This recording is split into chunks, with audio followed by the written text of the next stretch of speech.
Hello, I'm Antonio Mora, and this is the newsandnews.com Day in Brief. Today's top stories in 3 minutes. It's Tuesday, June 19th at about 6:30 p.m.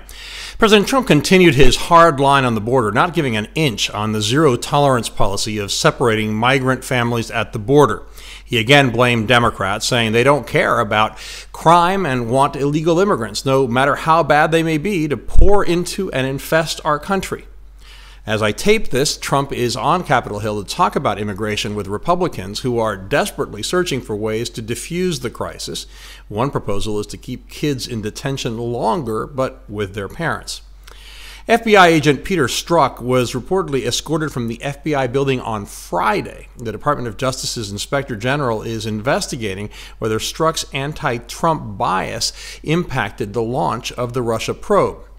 IG Michael Horowitz testified on Capitol Hill again on Tuesday, this time before Congress, where Republicans tried to tie his report on the handling of the Clinton email scandal to the Russia investigation. Horowitz repeated that his report did not address that.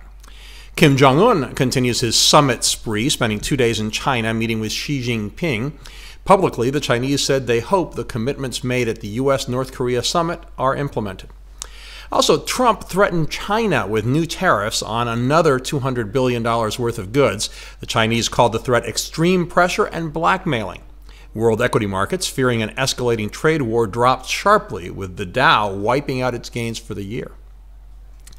Now, our alternate universe segment, the great divide between conservative and liberal media, was clearly evident on cable news and in how CNN and MSNBC spent most of the day covering the border crisis to the exclusion of other important stories, while Fox did its best to avoid playing up what's an ever bigger black eye for the Trump administration. One of its primetime hosts, Laura Ingraham, is under fire for describing the child detention centers as essentially summer camps. One story, our story of the day that's not getting enough attention, is the U.S. withdrawing from the UN Human Rights Council. The council is mostly ineffectual and disproportionately focused on attacking Israel.